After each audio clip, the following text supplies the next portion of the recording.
Vamos falar de política? Porque a coluna de Igor Gadelha trouxe hoje que, nos bastidores, os petistas estão torcendo para que o presidente dos Estados Unidos, Donald Trump, declare apoio a Flávio Bolsonaro na corrida pela presidência da República em 2026. Por que eles querem isso? Para que eles possam usar o apoio público de Trump para explorar a defesa da soberania nacional e reforçar o discurso de que, se Flávio for eleito, ele entregaria o Brasil para Trump.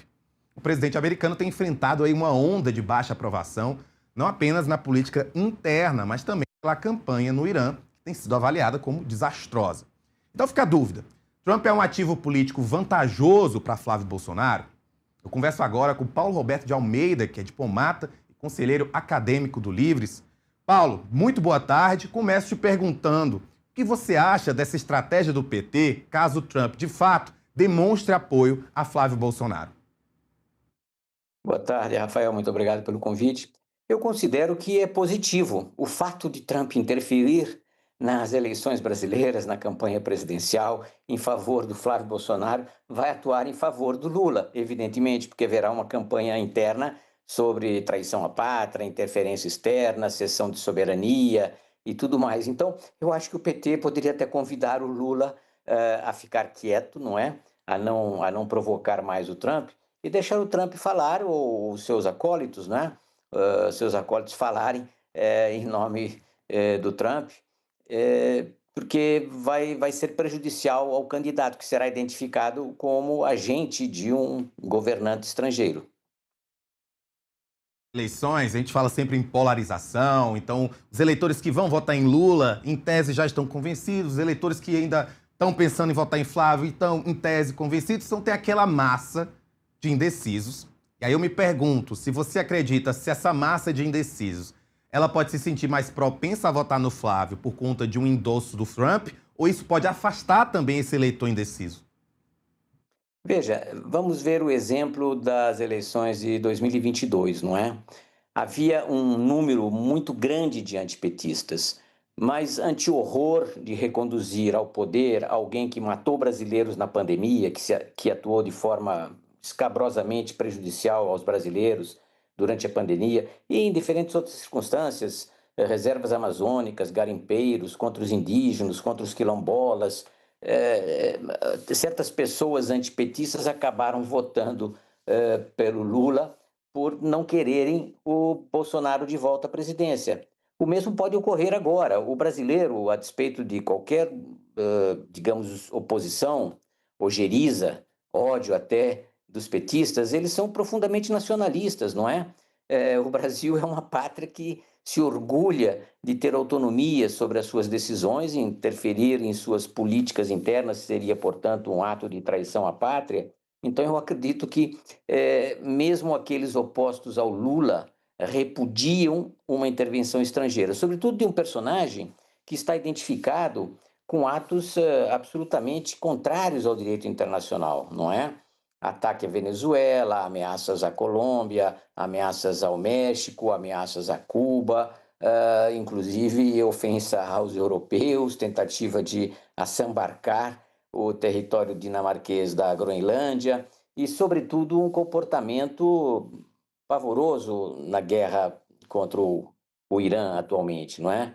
Sobretudo, hoje mesmo, nós tivemos mais um ataque a um barco, supostamente de traficantes de drogas no Pacífico, que foi simplesmente obliterado, como diz o Trump, pelas forças americanas, forças aéreas. Ou seja, não sabe se eram pescadores, se eram viajantes inocentes ou se eram traficantes. Em qualquer hipótese, o direito internacional comanda um processo, uma identificação e responsabilidade nesse tipo, que pode haver acusações de infração ao direito internacional, até crimes de guerra, não é? Paulo, a gente sabe que o ex-presidente Jair Bolsonaro sempre se gabou da proximidade que ele, em tese, mantinha com o Donald Trump. O que a gente está vendo atualmente, como o senhor deixou claro, é essa queda de popularidade de Donald Trump por vários deslizes que ele tem cometido, principalmente na economia interna, quando a gente fala dos Estados Unidos. Isso nem estou citando esses outros tantos exemplos envolvendo essas questões mundiais. E aí a minha pergunta, né, eu queria que o senhor pudesse fazer uma análise, por que a campanha de Flávio ainda busca tanto se mostrar próxima de Trump? Por que para eles, o que é que pode causar ainda essa ideia de que Trump é um ativo político que pode trazer votos na eleição presidencial brasileira? Desde Bolsonaro, desde muitos anos antes dele sequer cogitar a presidência da República, ele manifestava um apreço pelos Estados Unidos, entende? E a ascensão de Trump ao poder nos Estados Unidos, carregando atrás de si aquela extrema-direita reacionária, anacrônica, eh, eh, totalmente alheia aos temas internacionais, não é? A turma da extrema-direita que a América é grande, deve ser isolada, inclusive isolar-se da ONU, né? Expulsar a ONU de Nova York. Essa extrema-direita entrou no governo com o Trump-Ian em 2017, né? Eleição em 2016, Trump em 2017, e aí houve uma adesão por Olavo de Carvalho, o guru dos bolsonaristas durante muitos anos, antes de morrer, a essa extrema-direita americana, ao Trump e à maneira americana. E a primeira viagem que Bolsonaro fez, assim que foi eleito, foi à Flórida, não aos Estados Unidos oficial, de Washington, não é? Mas à Flórida, a Mar-a-Lago, a terra do Trump, a casa do Trump, não é? Aliás, antes foi precedido por uma visita do ex-conselheiro de Segurança Nacional de Trump, Jack Bolton, não é? Que esteve com ele no Rio de Janeiro, tomando café com leite, pão com leite condensado, no Rio de Janeiro em dezembro de 2018, não é? E depois você teve toda aquela adesão do Bananinha 03, o filho mais novo do Bolsonaro, não o mais novo, mas o deputado Eduardo Bolsonaro, né? Que atuou junto aos Estados Unidos, morou lá durante um tempo, fritando hambúrguer, enfim, e que atuou junto com Paulo Figueiredo, filho do ex-presidente João Figueiredo, em favor do seu governo. E tiveram alguma tensão, mas muito pouco, não é? Tanto que o Trump impôs sanções ao Brasil, aço e alumínio, não é? E impôs outras sanções conectadas ao comércio com a China, etc.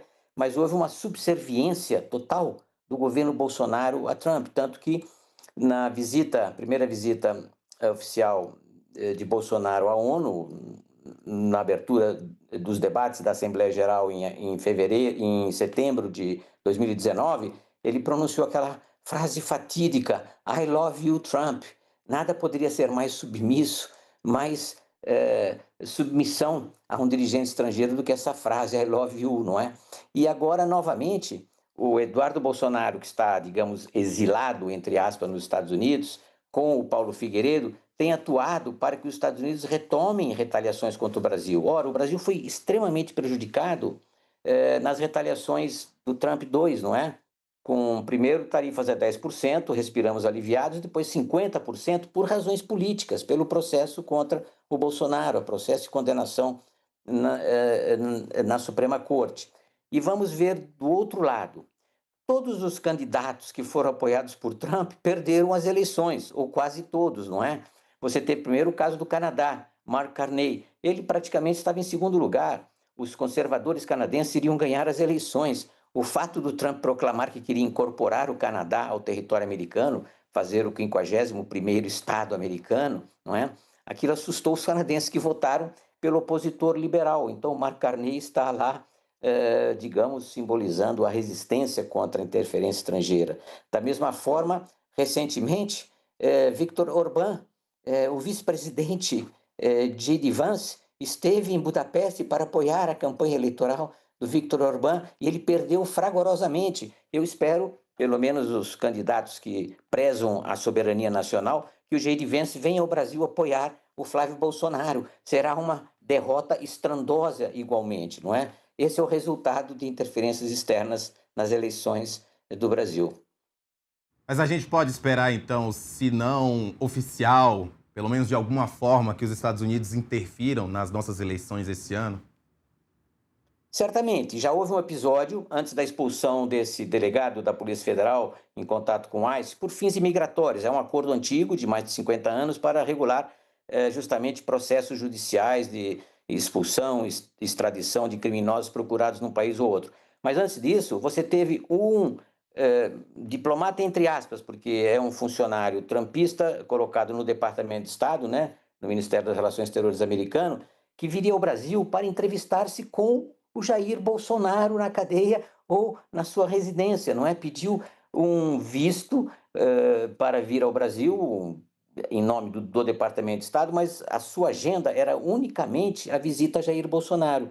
Foi recusada. Darren Beattie, ele então passou a estimular o Departamento de Estado, mesmo sem o conhecimento do secretário de Estado, Marco Rubio, retaliações ao Brasil, como foi a expulsão desse delegado, que houve um processo de desconhecimento da situação, não é? Ele estava lá legalmente encarregado de administrar esses casos de troca de informações para expulsão recíproca, em reciprocidade, claro, de condenados procurados pela justiça de cada país, e ele se envolveu na localização do ex-deputado Ramagem, ex-diretor da ABIN, não é, condenado no mesmo processo do Bolsonaro, a 16 anos de cadeia, foi detido pelo ICE por irregularidades no seu visto, né, já tinha vencido, mas depois, com a interferência do Eduardo Bolsonaro e do Paulo Figueiredo junto ao Departamento de Estado, junto ao próprio Darren Beattie, né, o encarregado do Desk Brasil,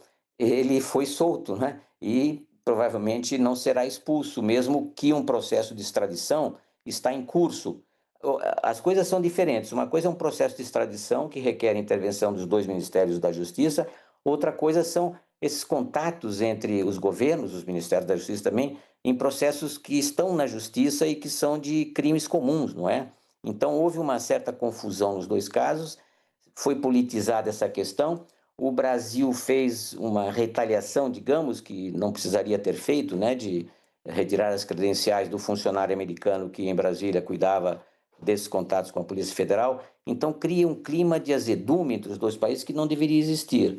Agora, isso tudo pode ser magnificado ainda se o presidente Lula continuar a fazer gozação com o Trump, não é? Como ele faz, diz que iria levar um pé de jabuticaba para acalmar o Trump. Isso daí é uma provocação desnecessária. Nem o Xi Jinping, nem os europeus, nem o Putin fazem esse tipo de, digamos, referência pessoal ao presidente americano, e sim às políticas mantidas pelos países, não é?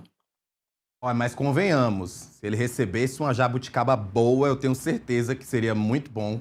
Dava uma acalmada assim. Paulo, muito obrigado por estar novamente aqui no Agora com a gente. Até a próxima vez, Rafael. Muito obrigado.